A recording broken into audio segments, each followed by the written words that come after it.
अस्सलाम वालेकुम नाज़रीन, मां आहियां रज़ाक मसण अवां जे पंहिंजे प्रोग्राम द इन्वेस्टिगेशन सां गॾु।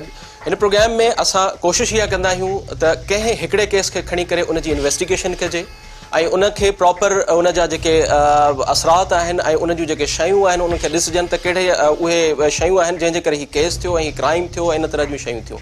अॼु जी असांजे हिन प्रोग्राम में असांजी जेका पहिरीं इन्वेस्टिगेशन आहे, तव्हां ॾिठो हूंदो कराची जे अंदरि, पूरे पाकिस्तान जे अंदरि, पूरे मुल्क जे अंदरि हिकिड़ी जेका पुलिस जी टारगेट किलिंग थी रही आहे। कोशिशि असांजी इहा हूंदी त असां उन्हनि पासनि उन्हनि पहलूज़ खे वञी जांच पड़ताल कयूं त जेके अवाम जे साम्हूं न हूंदा आहिनि। असांजे अॼु हिन प्रोग्राम जी इहा कोशिशि हूंदी त असां उन्हनि पुलिस अहलकारनि खां बि वञी पुछा कयूं ऐं उन्हनि जे पुलिस ऑफिसरनि खां बि वञी पुछा कयूं त उहे हिन सॼे सुनहरे खे कीअं था ॾिसनि ऐं उन मामलात खे हू जेको आहे उहो कीअं था ॾिसनि।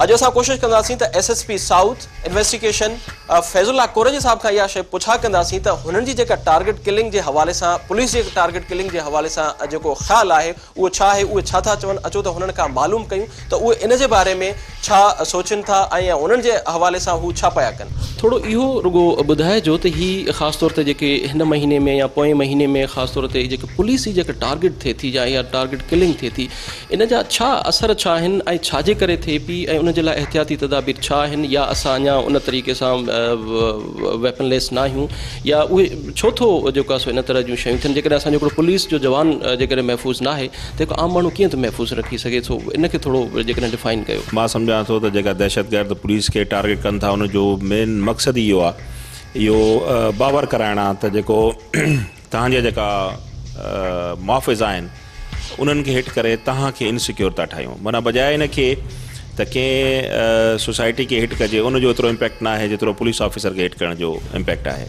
हू बेसिकली स्टेट जी अथॉरिटी खे सोसाइटी खे चैलेंज था कनि त जॾहिं तव्हांजे मुआफ़िज़ खे असां शेद करे सघूं था त तव्हांजी सिक्योरिटी जेका आहे उहा बि इनकम्पलीट आहे, तव्हां बि सिक्योर न आहे। इहो हिकिड़ो मैसेज आहे जेको ॾियणु था चाहे। हाणे जेतिरे हद ताईं तालुक़ु आहे पुलिस ऑफिसरनि जे शहीद थियण जो, त कराची शहर जे अंदरि जंहिंजी आबादी 2 करोड़ खां मथे आहे, ऑफिशियल आबादी जेका आहे, उते 33,000 पुलिस जा सिपाही खां वठी ऑफिसर्स मौजूदु आहिनि। त हिकिड़ो त रीज़न इहो आहे त असां वटि जेका जनरल हिकिड़ी टेक्निक आहे असां यूनिफॉर्म फोर्स तौरु हलूं था ऐं यूनिफॉर्म पायूं था, इन करे आइडेंटिफाई करणु सवलो आहे। हिकिड़ो रीज़न त इहो आहे। ॿियो हिकिड़ो रीज़न आहे त पुलिस ऑफिसर कॾहिं बि ऑफ कोन थो करे, उन 24 कलाक ड्यूटी आहे। सुबुह जी हिकिड़ी शिफ्ट आहे, शाम जो ॿी शिफ्ट आहे। इहे शयूं सभु जॾहिं गॾिजी वञनि थियूं त टारगेट खे हिकिड़ो सॉफ्ट टारगेट मिली थो वञे। जीअं असांजी ट्रैफिक पुलिस, सिंध जी कराची जी ट्रैफिक पुलिस जेका आहे उहा अनआर्म्ड पुलिस आहे, वेपन न खणंदी आहे। उन्हनि पहिरीं ट्रैफिक पुलिस खे हिट करणु शुरू कयो, असां ट्रैफिक पुलिस खे वेपन आर्म कयोसीं त ट्रैफिक पुलिस खां हिट थियणु ख़तमु थी वियो, जनरली ख़तमु थी वियो। ब्लड प्रूफ जैकेट पाइणु शुरू कईसीं। जेको ॿियो रीज़न हिन जो आहे उहा बेसिकली कोताही आहे। किथे बि का सुस्ती कोताही थी वञे, ड्यूटी आवर्स वधीक आहिनि ऐं हू टारगेट कनि था, उहो हिकिड़ी मोबाइल नथी मिले त ॿी खे, ॿी न टी, किथे न किथे उहो हिट कनि था। त मेन रीज़न जेको आहे उहो पुलिस जी तमामु घणी विज़िबिलिटी आहे। जेको असांजी टेक्निक आहे त असांजी पेट्रोलिंग वॉच एंड वार्ड वारा हमेशह यूनिफॉर्म में ऐं हर जॻह ते मौजूदु आहिनि। ऐं ॿी जेका डेफिनेटली ॿी जेका कमी आहे, कोताही आहे, उहा कंहिं न कंहिं जॻह ते अहिड़ो पॉइंट अची थो वञे जिथे या नमाज़ जो टाइम आहे, या मगरिब जो टाइम आहे, या नफ़री चेंज थियण जो टाइम आहे, उते उहे हिट कनि था। फैज़ुल्ला कोरजी जो इहो बि चवणु हुयो त जेकॾहिं असां कंपेयर कयूं दहशतगर्द जे नेटवर्क खे ऐं गॾोगॾु पंहिंजी पुलिस जे परफॉर्मेंस खे, त वॾो हिकिड़ो वाज़े तौर ते फ़र्क़ु नज़र अचे थो। छो जो हुननि जो जेको वारदात जो तरीक़ेकार आहे उहो ॾाढो जेको आहे जदीद आहे ऐं उनखे वरी रोकण जो जेको तरीक़ेकार असांजी पुलिस जो आहे बनिस्बत उन्हनि जे तमामु हिकिड़ो सुस्त आहे ऐं तमामु जेको आहे सो उहो उन्हनि खां पोइ ते आहे। सो ज़रूरत इन जी बि आहे त असां बि पंहिंजी पुलिस खे ओतिरो ई जदीद कयूं जेतिरो हुननि जो नेटवर्क ऐं उन्हनि जो वारदात जो तरीक़ेकार आहे उहो एतिरो मज़बूत आहे त जेसीं ताईं असांजा जवान बि उन जे तरीक़े सां मज़बूत न हूंदा तेसीं ताईं कुझु नथो थी सघे। इहे जेका वाक़िया जेका हिनमहिल स्पॉटलाइट में आहिनि उहे टेररिज़म जी वजह जे करे आहिनि। इन में टेररिस्ट यूज़ थो थिए पियो ऐं बैंड ऑर्गेनाइज़ेशन थियनि थियूं। डेफिनेटली उन जी कॉम्पेटेबिलिटी या उन जी ट्रेनिंग जो जेको लेवल आहे उन टेररिस्ट जी ऑर्गेनाइज़ेशन आहे तमामु हाई लेवल जी हूंदी आहे, उन जी मोटिवेशन वधीक आहे। पुलिस ऑफिसर, असां पुलिस ऑफिसर खे पूरी कोशिशि कयूं था त कैपेसिटी बिल्डिंग उन लेवल ते खणी वञूं ऐं उनखे उन लेवल ते अवेयर कयूं। 2 शयूं तव्हांखे करणु मस्ट आहिनि, हिकिड़ो ब्लड प्रूफ जैकेट ऐं ॿिए नंबर ते वेपन। ऐं तक़रीबन 99% केसिस में ब्लड प्रूफ लाज़मी घटि आहिनि कराची पुलिस में, हिन में कोई शक न आहे।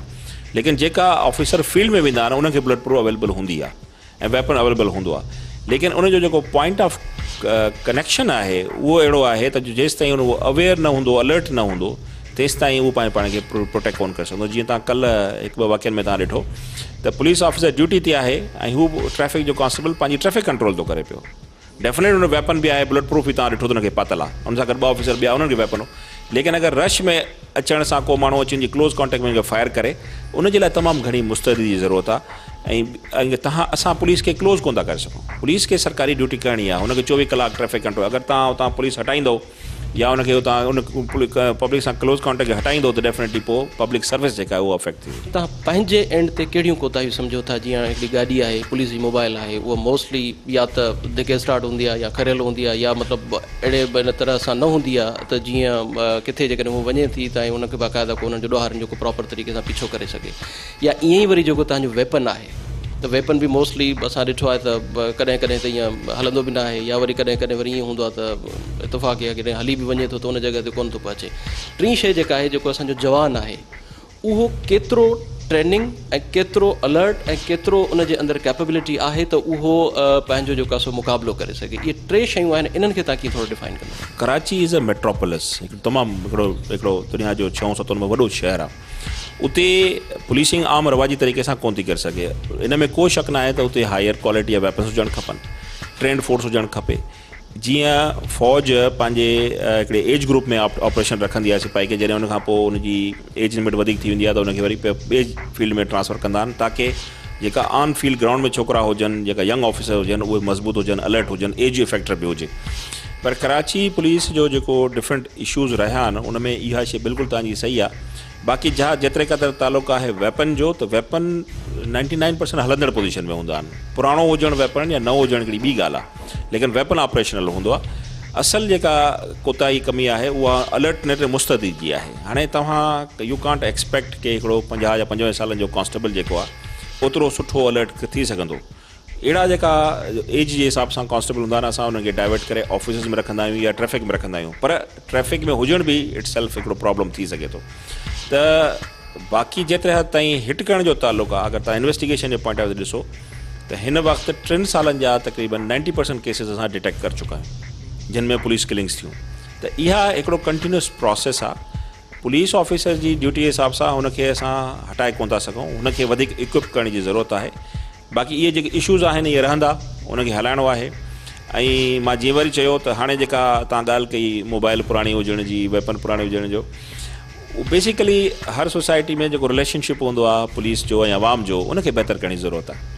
जॾहिं असां बहितर करे वेंदासीं त पोइ इहे ख़ामियूं नज़र न ईंदियूं, तव्हांखे उन जूं भलायूं नज़र ईंदियूं। मां हमेशह मुख़्तलिफ़ प्लेटफॉर्म ते चयो आहे त पुलिस, ख़ासि करे सिंध पुलिस 1861 जे लॉ ते हले थी पई।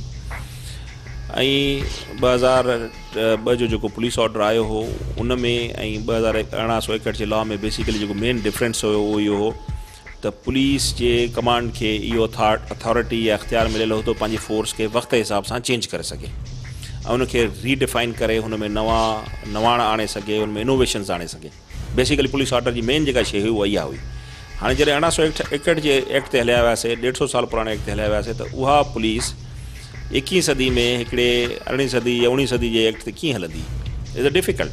तव्हां पंहिंजे पाण खे लॉ जे हिसाब सां मॉडिफाई कोन था करे सघो, इनोवेट नथा करे सघो। इन सां गॾोगॾु जॾहिं हुननि सां असांजी ॻाल्हि ॿोल टारगेट किलिंग खे घटि करण जे लाइ थी, त हुननि इहो बि ॿुधायो त हिकिड़ो इहो बि तरीक़ेकार थी सघे थो त असां पंहिंजे यूनिफॉर्म वारी पुलिस खे कुझु नॉन यूनिफॉर्म वारी पुलिस बि जेकॾहिं उन्हनि खे कराइजे ऐं उहा बि नॉन यूनिफॉर्म में बि पंहिंजी ड्यूटी सर अंजाम ॾिए, त हिकिड़ो इहो बि तरीक़ो थी सघे थो त वधीक टारगेट किलिंग खे बि रोके सघिजे थो। अगरि तव्हां हिन वक़्तु न्यूयॉर्क पुलिस जो अगरि असां मिसाल ॾियूं या कंहिं ॿिए मर्डर पुलिस जो ॾियूं या लंडन जी पुलिस ॾियूं, उहो सेफ सिटी प्रोजेक्ट्स हलनि था पिया। इवन पंजाब में लाहौर पुलिस जेका आहे उहा सेफ सिटी पुलिस जे कॉन्सेप्ट ते हले थी पई। हुननि जेका स्ट्रीट क्रिमिनल खे रोकण जे लाइ डॉल्फिन फोर्स ठाही आहे, जेका रोडनि ते मोटरसाइकिल ते हले थी। ऑनलाइन FIR सिस्टम आंदो अथऊं, ऑनलाइन कंप्लेन सिस्टम आंदो अथऊं, वेलफेयर जो सिस्टम आंदो अथऊं, ऐं तमामु घणी इन्वेस्टमेंट आई आहे। कराची जी पुलिस खे असांखे हुन इंटरनेशनल लेवल ते हलाइणो पवंदो। For example simple watch and ward system, जंहिंमें असां पेट्रोलिंग चवंदा आहियूं, सिपाही बि रोड ते गश्त था कनि, उन सिस्टम खे हाणे चेंज करणो। हाणे वक़्तु अची वियो आहे उनखे चेंज कयो वञे। यूनिफॉर्म फोर्स खां non uniform civilise force, civil force जेका आहे, बग़ैर यूनिफॉर्म जे फोर्स जेका आहे, उन पासे असांखे डाइवर्ट थियणो पवंदो। असांखे पुलिस फोर्स यूनिफॉर्म में बि रखणी पवंदी, लेकिन नॉन यूनिफॉर्म फोर्स साइड ते वञिणो पवंदो। नंढे वेपन, वॾे वेपन जॻह ते असांखे नंढे वेपन ते अचिणो पवंदो। गाॾियुनि जी तइदाद जेका आहे वधाए या न वधाइजे, पर उनखे सेफ साइड ते खणी अचिणो पवंदो। जीअं असां लास्ट 2 साल अॻे असां बुलेट प्रूफ नंढियूं गाॾियूं वरितियूं त अगरि पुलिस कंहिं जॻह ते वञे थी त फायर अचे थो त बुलेट प्रूफ मोबाइल्स हुजनि उहे असां आंदियूंसीं। इहे नई नवाण असांखे आणी पवंदी। ऐं क्लोज़ कॉम्बैट जेका फोर्स आहे जंहिंमें पिस्टल जो इस्तेमालु वधीक करिणो आहे, वॾी राइफल खणण जो फ़ाइदो न आहे। ऐं अहिड़े हिसाब सां ॿियूं शयूं काफ़ी आहिनि जेकियूं शयूं असांखे आणियूं पवंदियूं मॉडर्न पुलिसिंग जेका आहे उहा कम्यूनिटी सपोर्ट खां बग़ैर नथी हली सघे। वी शुड बी इन में नो अदर व्यू। इहो बिल्कुलु क्लियर आहे त कम्यूनिटी ऐं पुलिस जेसिताईं गॾिजी करे कमु कंदियूं तेसिताईं कामयाबी कोन थींदी। हाणे ॾिसणो इहो आहे त जेकॾहिं तव्हांखे पंहिंजे पुलिस खे बचाइणो आहे त असांजा उहे अमलदार आला अमलदार जेके कानून जे अंदरि तरमीम करे सघनि था, 1861 वारे कानून खे हूअ जदीद तक़ाज़े सां, जदीद दौर जे कानून सां ऐं जदीद शयुनि सां कीअं था हुनखे भेटे सघनि ऐं उनखे कीअं था अमल पैरा कनि त जीअं असांजी पुराणी पुलिस जो पुराणो कानून जेको आहे जेसीं ताईं तब्दील न थींदो तेसीं ताईं तव्हां दहशतगर्दनि जे मुक़ाबले में कंहिं बि तरीक़े सां तव्हां हुननि खे जेको आहे सो पंहिंजो साम्हूं पंहिंजो मुक़ाबला जेके आहिनि उहे तव्हां रोके नथा सघो।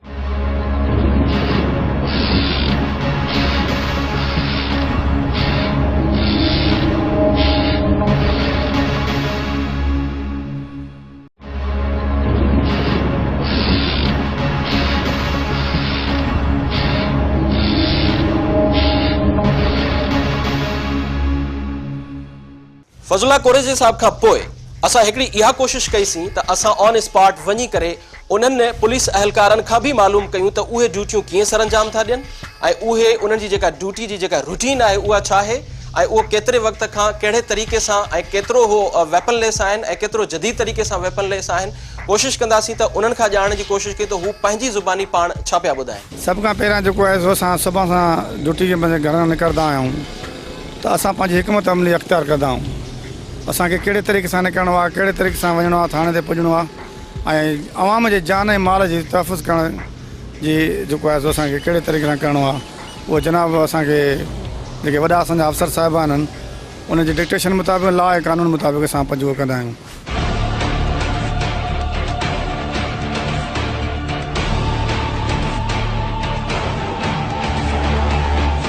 तव्हांजी पंहिंजी केतिरी ट्रेनिंग आहे? छा तव्हां कमांडो ट्रेनिंग कई आहे या तव्हां पाण जेको आहे सो इन मुक़ाबले खे मुंहुं ॾियण जे लाइ केतिरो तव्हां अलर्ट आहियो? साईं असां जेको आहे सो तमामु जेको आहे सो बिल्कुलु असां होशियारु आहियूं। जेकॾहिं असांजे आम्हूं साम्हूं अची विया त असां हर तरह सां हुनजो मुक़ाबिलो करे सघूं था, हुनजो मुंहुं तोड़ जवाबु ॾेई सघंदासीं इंशाअल्लाह। ऐं असां जेको आहे सो हुनखे गिरफ़्तार बि करे सघूं था पर असांखे साम्हूं जे करे चढ़नि था। हीअं अचनि था चोरनि वांगुरु पोयों वार कयूं त हलिया था वञनि ऐं मिसाल टीटी आहे, पिस्टल आहे, हिकिड़ो लिकियलु हुन वटि हथियार आहिनि, क्लाशनकोप वग़ैरह सां नथा अचनि, इहे टीटी पिस्टल वग़ैरह सां अचनि था पिया। जीअं जवान बीठो आहे ट्रैफ़िक जा बीठा आहिनि या पुलिस जा बीठा आहिनि, ख़ासि करे ट्रैफ़िक वारे जवाननि सां जेको आहे सो अची करे हुन ते फायरिंग करे ऐं पंहिंजो कामयाबु थी करे निकिरी भॼंदा आहिनि। मूंखे इहो ॿुधायो त तव्हांजो ड्यूटी जेको टाइम आहे उहो केतिरो आहे? तव्हां घणा कलाक तव्हां ड्यूटी पंहिंजी ॾींदा आहियो? साईं असांजी 12 कलाक नौकिरी आहे। ओके, हीअ जेका 12 कलाक नौकिरी आहे त 12 कलाक नौकिरी में तव्हां टोटली ॿाहिरि हूंदा आहियो, ॿाहिरि बीठा हूंदा आहियो या को ॿियो बि किथे वञी वेहंदा आहियो या आराम कंदा आहियो? साईं हाणे ड्यूटी अहिड़ी आहे असांजी, असां 12 कलाकनि में जेको आहे सो आराम त असांखे सवाल पैदा न आहे जो आराम कयूं असां। हिन जैकेट जो टोटल अंदाज़न घणो वज़न हूंदो? 12 साढी 12 किलो इसते वज़न आहे हिन जो। हीअ तव्हांखे 12 कलाक ई पातल हूंदी आहे? हाँ बिल्कुलु 12 कलाक ओके पातल हूंदी आहे। पर हीअ जेके टारगेट जा जेके वाक़िया थिया तव्हां ॾिठा हूंदा जेके पुलिस वारा शहीद बि थिया त पर असां जेके ॾिठोसीं त उते उन्हनि खे इहे शयूं पातल न हुयूं। सर ॻाल्हि इहा आहे त बाला अफ़सर साहिबान जो हुकुम आहे, इन हुकुम तहत हीअ जैकेट असांजो तहफ़ुज़ आहे। असांजे तहफ़ुज़ हूंदो त असां आवाम जे जान ऐं माल खे बि तहफ़ुज़ ॾेई सघंदासीं। उन में बिल्कुलु मां मञा थो त गर्मी बि आहे, तकलीफ़ उन में आहे, पर गर्मी ऐं तकलीफ़ असांखे बर्दाश्त करणी आहे त असांखे आवाम जो बि तहफ़ुज़ करिणो आहे, उनजे जान ऐं माल जो बि तहफ़ुज़ करिणो आहे। जी नाज़रीन, ही हुयो असांजी उहा पुलिस जिन सां तव्हांजी ॻाल्हि ॿोली थी। ऐं हिकिड़ो पासो वरी उहो आहे जेको ट्रैफ़िक पुलिस जो आहे। ट्रैफ़िक पुलिस जे हवाले सां जॾहिं असां ॻाल्हि ॿोल कंदासीं त सभ खां पहिरीं असां ADIG ताहिर नूरानी सां जॾहिं इन जे बारे में का ॻाल्हि ॿोल कईसीं, डिस्कस कईसीं त हीअ जेके वाक़िया आहिनि रोज़ रोज़ छो था थियनि त उन्हनि जो सभ खां पहिरीं जेको जवाबु हुयो उहो इहो ई हुयो त शायदि हीअ हिकिड़ो रिएक्शन आहे ऑपरेशन रद्दुल फ़साद जो। जेसीं ताईं रद्दुल फ़साद जे ऑपरेशन हलंदो रहंदो ईअं ईज़ी टारगेट हूंदो आहे हिननि खे ही असांजी ट्रैफ़िक पुलिस। सो हलो त ॾिसूं त हुननि जो छा चवणु हुयो इन सॼे ऑपरेशन जे हवाले सां जेको ट्रैफ़िक पुलिस सां थी रहियो आहे ऐं जेके ट्रैफ़िक पुलिस वारा टारगेट जो निशानो थियनि था उन्हनि जी ज़ुबानी उन्हनि खां ॿुधूं त ताहिर नूरानी इन जे बारे में छा पियो चए। पाकिस्तान में ऐं कराची में हिकिड़ो ऑपरेशन थो हले रद्दुल फ़साद जे नाले सां, उहो अञा ताईं जारी सारी आहे।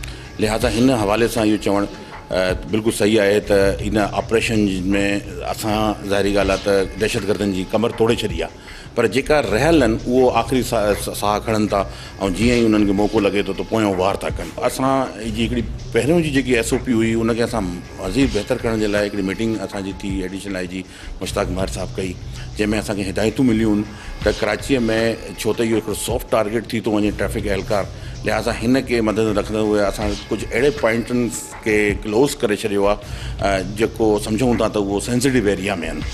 मां तव्हांखे अगरि ॿुधाए सघियां हिकिड़ो फिगर जे हिसाब सां त कराचीअ में असांजा ट्रैफ़िक एहलकार 279 पॉइंटनि ते बीहंदा हुया, जंहिंमें 2 शिफ्टनि में असांजी नफ़री लॻंदी। हिकिड़ी शिफ्ट में मां हिकिड़े अंदाज़े सां ॿुधाए सघां त सुबुह जी शिफ्ट में 1600 एहलकार हूंदा आहिनि ऐं मंझंदि जी शिफ्ट जेकी राति 11 बजे ताईं हूंदी आहे, 3 बजे खां वठी, उन में 1700 खां 1750 एहलकार हूंदा आहिनि। मतिलबु ऑलमोस्ट मिलाए 3500 एहलकार आहिनि जेका असांजा हिन शहर में 279 पॉइंटनि ते पंहिंजी जॉब कंदा हुया, पंहिंजा पॉइंटनि ते। पर हाणे उनखे सेंसिटिविटी ॾिसंदे असां रुॻो 113 पॉइंट जेका आहिनि उहे डिस्क्लोज़ कया आहिनि, जेका इंतिहाई ज़रूरी आहिनि त ट्रैफ़िक एहलकार उते मौजूदु हुजे, छो त वॾो वॉल्यूम हूंदो आहे। पर हुन शइ जो फ़ाइदो खणंदे असां जेको उन पॉइंट असां क्लोज़ कया आहिनि त उनजी नफ़री खे असां डबल करे सिक्योरिटी असां गार्ड उते डबल करे छॾिया आहिनि। ऐं हाणे इहो आहे त असांजी जेकी एहलकार जेका पंहिंजी ड्यूटी ॾींदा त उन्हनि खे असांजा ई गार्ड एहलकार यानी कि ट्रैफ़िक वारा ई जैकेट ऐं हथियारनि सां उहो उन्हनि खे सिक्योर कंदा। असां इन वाक़िअनि जो इंतज़ारु छो कंदा आहियूं? जेकॾहिं इहा शइ पहिरीं थिए हा या इहा का पॉलिसी पहिरीं खां जुड़े हा त शायदि अॼु ही पुलिस एहलकार न वञे हा। तव्हां इन जे बारे में छा चवंदो त इन खां पहिरीं छो नथो थिए ऐं असां बाद में छो था अखि पटियूं? साईं, सेंसिटिविटी ॾिसबी आहे। जीअं तव्हां ॾिठो त हालिया हिकिड़ी लहर हिकिड़ी आई आहे जेकी सॼे पाकिस्तान मां थींदी आई आहे। उन ई ॾींहुं सुबुह जे टाइम ते तव्हां ॾिठो त लाहौर में हिकिड़ो ख़ुदकुश हमिलो बि थियो।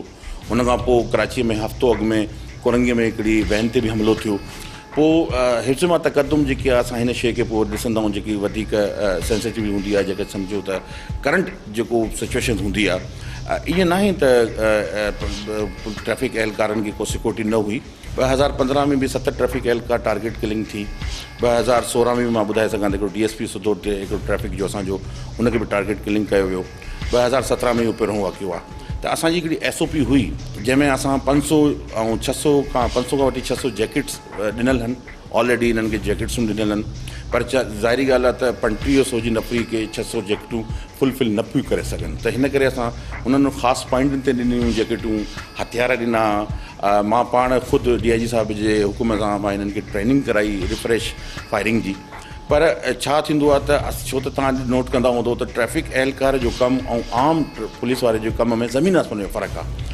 हिकिड़ो वॉल्यूम अचे थो 10-15 हज़ार गाॾियुनि जो, हुनखे हिकिड़े चौक तां गुज़ारणु जेको आहे 2-3 सिपाहियुनि जो कमु हूंदो आहे। त सॼी हुननि जी कंस्ट्रक्शन जेकी हूंदी आहे उहो उन वॉल्यूम जे उन ट्रैफ़िक जे अंदरि हूंदी आहे त को जेको आहे उहो ट्रैफ़िक फासे न, कंहिं नमूने सां को ट्रैफ़िक ब्लॉक न थिए।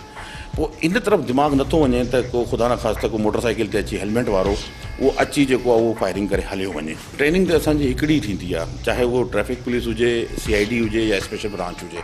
ट्रेनिंग सेंटर्स में ट्रेनिंग हिकिड़ी थींदी आहे सभिनि पुलिस वारनि जी। उन खां पोइ इहे यूनिटनि में वेंदा आहिनि, पोइ यूनिटनि में वञी पंहिंजो कमु कंदा आहिनि। त ट्रेनिंग हिननि जी थियल आहे सभिनि जी। ज़ाहिरी ॻाल्हि आहे जीअं पुलिस जी ट्रेनिंग थींदी आहे, 9-8 महीना ट्रेनिंग सेंटर में रहंदा आहिनि, उते लॉ बि पढ़ंदा आहिनि, फिज़िकल ट्रेनिंग बि कंदा आहिनि, फायरिंग बि सिखंदा आहिनि। उन खां पोइ जेको आहे इहे फील्ड में ईंदा आहिनि, मुख़्तलिफ़ यूनिटनि में उन्हनि जी पोस्टिंग थींदी आहे। ट्रेनिंग त ऑलरेडी हिननि जी हूंदी आहे, पर प्रैक्टिस न हूंदी आहे। ज़ाहिरी ॻाल्हि आहे कि 5-6 सालनि खां हिकिड़ो ट्रैफ़िक एहलकार आहे, हुनजे हथ में हथियार न आहे, हुनखे ख़बर न आहे, उहो विसारे चुको आहे त हथियार फायरिंग कीअं थींदी आहे, हुनखे लोड ऑन लोड कीअं कबो आहे, हुनखे खुलणो कीअं आहे। त इहो प्रैक्टिस सां जुड़ण जे करे इहा शइ जेकी आहे उहा ताज़ी रहंदी आहे, पर न हुजण जे करे डेफिनेटली थोरो फ़र्क़ु पवंदो आहे। त हुनजे लाइ असां हिननि खे रिफ्रेश कोर्स बि कराया। त ॿीहर हिननि खे हथियारनि जी जेकी आहे उहा फायरिंग कराई वई। ॿीहर हुननि खे थोरो उहो ॿुधायो वियो त हथियार कीअं। पोइ हाणे इहो मज़ीद असां कोशिशि कयूं था। 5000 असां ॿियूं बुलेट प्रूफ जैकेटूं घुरियूं IG साहिब खां, उहो अचण वारियूं आहिनि जेकी लाइट वेट आहिनि, लाइट वेट जैकेट्स आहिनि जंहिंजो शायदि 2 किलो या किलो जे क़रीब जो वज़न आहे। ऐं उन में 9mm ऐं क्लैशनकोफ जी गोरी आर पार न थींदी। ऐं प्लस कुझु नवां छोकिरा जीअं मां तव्हांखे चयो त अचनि था। पोइ लिहाज़ा इंशाल्लाह अनक़रीब तव्हां ॾिसंदो त इन किलिंग खे या इन टारगेट किलिंग खे असां काफ़ी हद ताईं कोशिशि कंदासीं त कवर कयूं। अगरि ख़ुदा न ख़ासिता वाक़ियो थिए बि थो त हिन दफ़े पोइ बची था न। उहो यकीनन मुक़ाबिलो थींदो ऐं उहो उन्हनि खे बि असां मारींदासीं। इहो असांजो अहद आहे, इहो असांजो अज़म आहे। ताहिर नूरानी जे बक़ौल कराची जे अंदरि 180 सिग्नल्स आहिनि ऐं 180 सिग्नल मां सिर्फ़ु जेके फंक्शनल सिग्नल आहिनि उहे टोटल 70 सिग्नल आहिनि। इन्हनि ॿिन्ही अंदरि इदारनि जे अंदरि टकराव इहो अचे पियो जॾहिं ताहिर नूरानी सां ॻाल्हि ॿोल थी त जेकॾहिं तव्हां सिर्फ़ु ऐं सिर्फ़ु पंहिंजनि सिग्नलनि खे फंक्शन कयो त काफ़ी घटि ताईं इन शइ में घटिताई अची सघे थी त ट्रैफिक पुलिस एहलकारनि जो जेको टारगेट किलिंग वारो जेको रेशो आहे उहो बि घटि थी सघे थो ऐं ईज़ी टारगेट करे तव्हांखे दहशतगर्द नथो मारे सघे। ट्रैफिक सिग्नल जे बंदि हुजण सां ही इशूज़ थियनि था। जीअं मां तव्हांखे ॿुधायो त 180 सिग्नल आहिनि कराची में, जंहिंमें सिर्फ़ु ऐं सिर्फ़ु 70 सिग्नल कमु कनि था, बाक़ी सभु आउट ऑफ ऑर्डर आहिनि, बंदि आहिनि, इलाही सालनि खां बंदि आहिनि। हे डोमेन जेकी आहे उहा KMC ट्रैफिक मैनेजमेंट वारनि जी आहे त ट्रैफिक सिग्नल खे हलाइणो आहे, कीअं हलाइणो आहे, बंदि करिणो आहे, कीअं करिणो आहे, हुन जी टाइमिंग केतिरी हूंदी आहे। असां लिखी सघूं था, असां लिखियो आहे। ज़ाहिरी ॻाल्हि आहे त हिन शयुनि खे मुंहुं ॾियण जे लाइ हिकिड़ो ट्रैफिक एहलकार ई आहे जेको अगरि सिग्नल ख़राबु आहे त उते उहो बीहंदो, उते उहो रेगुलेट कंदो, छो त चारों तरफ़ां ईंदड़ ट्रैफिक खे। पोइ इहे सिग्नलनि जी ज़िमेदारी बेशक ॿी डिपार्टमेंट जी आहे, असां उन्हनि खे लिखियो आहे, मीटिंग्स बि कयूं, कुझु असां ज़ोरी उन्हनि खे मतिलबु घुराए ठीकु बि करायो आहे। सदर जा कुझु सिग्नल बंदि हुया, उहो बि असां ठीकु करायो आहे, पर उन्हनि जी मेंटेनेंस न हुजण करे ॿीहर बंदि था थी वञनि। त इहा ई शइ मतिलबु रखंदे तव्हां ॾिसंदव त ट्रैफिक एहलकार तव्हांखे उते ई नज़र ईंदो जिते सिग्नल आहे, उते ई नज़र ईंदो। को अहिड़ो पॉइंट कोन्हे को पंहिंजी मर्ज़ी सां वञी बीह रहे, पर सिग्नल बंदि हुजण जे करे असांखे डबल महिनत थी करणी पवे। हा, असां पोइ उते पंहिंजो एहलकार बि बीहारूं था, 2 एहलकार 3 एहलकार बीहारूं था। इहा ई शइ खे मदद रखंदे जेसि ताईं सिग्नल ठहनि, जेसि ताईं सिग्नल वर्कआउट कनि, तेसि ताईं असां 113 पॉइंट रखिया आहिनि त हिननि ते ज़रूरी आहे असांजी पुलिस एहलकार मौजूदु हुजे। ॿी हिकिड़ी शइ मां तव्हांजे तवसु सां ॿुधाईंदो वञा त पब्लिक अवेयरनेस बि न आहे। अगरि सिग्नल खुलियल बि आहे, मिसाल जे तौर ते तव्हां जनरली ॾिठो हूंदो त हिन ई शहर में जेका सिग्नल हलनि था, जीअं शाहिरा फैसल जा सिग्नल आहिनि, तारिक रोड जा सिग्नल आहिनि, माण्हू सिग्नल ते किथे था बीहनि, माण्हू सिग्नल तोड़े था हलिया वञनि। प्लस तव्हां ॾिठो हूंदो त पब्लिक सिविक सेंस जेकी आहे न उहा बि माण्हुनि में घटि आहे। अगरि माण्हू बि कोऑपरेट कनि त पोइ हिकिड़ो ट्रैफिक बि मैनेज थी वञे, लॉ एंड ऑर्डर बि मैनेज थी वञे, ऐं मां सम्झा थो त इन्हनि शयुनि जी जेकी आहे उहा काफ़ी हद ताईं बहितरी अची वेंदी कराची शहर में। जी नाज़रीन, ही ताहिर नूरानी जी अवां ॻाल्हि ॿोल सॼी जेका आहे उहा ॿुधी ऐं इन्हीअ खां पोइ वरी हाणे असां इहा कोशिशि कंदासीं त तव्हांखे वठी हलूं ऑन स्पॉट उहे असांजा ट्रैफिक पुलिस एहलकार जेके ॿाहिरि बीठा आहिनि ऐं उहे पंहिंजी ड्यूटियूं कीअं सरअंजाम ॾेई रहिया आहिनि। ऐं इन्हीअ सां गॾोगॾु हुननि जो हिकिड़ो चवणु इहो बि हुयो त ही जेका बि असांजी जेका ड्यूटी आहे या जंहिं तरीक़े सां असां बीठा आहियूं त सवाइ अलाह जे आसरे ॿियो को बि असां वटि को अहिड़ो को हिफ़ाज़ती का शइ कान्हे का, बसि अलाह जे आसरे में बीठा आहियूं। ऐं जेकॾहिं को माण्हू अचे थो ईज़ी टारगेट असांखे करे हलियो थो वञे त असांजे अंदरि इन तरह जी का कैपेबिलिटी कोन्हे का या असांजे अंदरि पोयूं का सिक्योरिटी गार्ड कोन्हे का जेका असां उन्हनि सां पंहिंजो मुक़ाबिलो करे सघूं। हिकिड़ो ट्रैफिक पुलिस एहलकार एतिरो वॾो ट्रैफिक जो जेको वॉल्यूम हूंदो आहे उनखे कीअं कंट्रोल करे थो त उनजो सिर्फ़ु तवजो उन ट्रैफिक जी तरफ़ हूंदो आहे, न की उहे दहशतगर्द हूंदा आहिनि जेके ईज़ी टारगेट सम्झी करे असांखे मारे वेंदा आहिनि। सो हलो त हलो उन्हनि ट्रैफिक पुलिस एहलकारनि सां ॻाल्हायूं त उनजो छा चवणो आहे।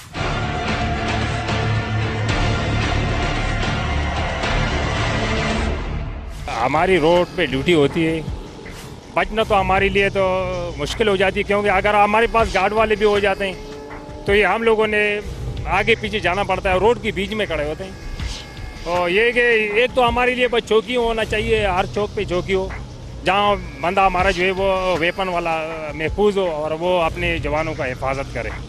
दूसरी बात ये कि ये जैकेटें ये हम लोग सारे पहन लेते हैं और ये कि ये हमारे लिए ये एक बचत है और बाकी अल्लाह ताला बचाने वाला है। मुझे ये बताएं कि आपको ख़ास तौर पे जब से बड़े अफसरान से इस चीज़ का, इससे पहले भी जो ट्रैफिक वालों के साथ ये टारगेट किलिंग हो रही थी उसके बाद ये ऑर्डर आया कि ट्रैफिक पुलिस वालों को भी वेपन दिया जाएगा। आप क्या समझते हैं कि हमारे जो ट्रैफिक पुलिस के जो जवान हैं वो इतने ट्रेनिंग उनकी है कि वो वेपन प्रॉपर तरीके से चला सके? सर बिल्कुल, हर बंदा वो ट्रेन शुद्ध है और कोर्स देते हैं, हम असले की हर चीज़ पे वो बता देते हैं कि आपने इस तरह इस्तेमाल करना है और ये कि हर किस्म के ना कोर्स कराते हैं, एलर्ट कोर्स भी कराते हैं, ये अपना रिक्रूटी हो गया, ये लोअर कोर्स हो गया, अपर कोर्स हो गया, इंटर हो गया, ये सारे कोर्स कराते हैं और उसमें एक एक चीज़ का बताते हैं कि आपने दुश्मन से ऐसे जो है ना मुकाबला करना है और ऐसे अपने आपको बचाना है। ये तो है कि हर बंदा अपनी ड्यूटी पे मसरूफ़ होते हैं आने जाने वाले। दूसरी बात है कि हम अगर चौक पे खड़े हैं तो अगर हम आगे सामने देखते हैं तो पीछे हमें कोई पता नहीं, पीछे से हमें कोई वार करके चला जाता है। तो ये कि रोड के बीच में बड़ा मुश्किल होता है अपने आप को बचाना हो। बस आप क्या समझते हैं कि हमारी गवर्नमेंट को क्या करना चाहिए आप लोगों की हिफाजत के लिए? हमारे लिए तो ये कि सिर्फ चौकियाँ बना दें और जो वेपन वाले वो महफूज हो के वो हमारी हिफाजत करें। और तो ये कि बीच में तो हम लोगों ने खड़ा होना है और ट्रैफिक चलाना है, ये इसके बगैर जो है ना हमारा तो ड्यूटी सर अंजाम नहीं हो सकती कि हम बैठ जाए या किसी साई पे बैठ जाए या कोई कोने कांचे में बैठ जाए, तो ऐसा काम नहीं चलेगा। हमारा काम है रोड के बीच में खड़ा होना, ट्रैफिक को रेगुलेट रखना। कोई गाड़ी ख़राब हो जाता है उसको धक्का दे के साइड पे करना या किसी गाड़ी से धक्का दे के साइड पे करना, कि ट्रैफिक को रेगुलेट रखना।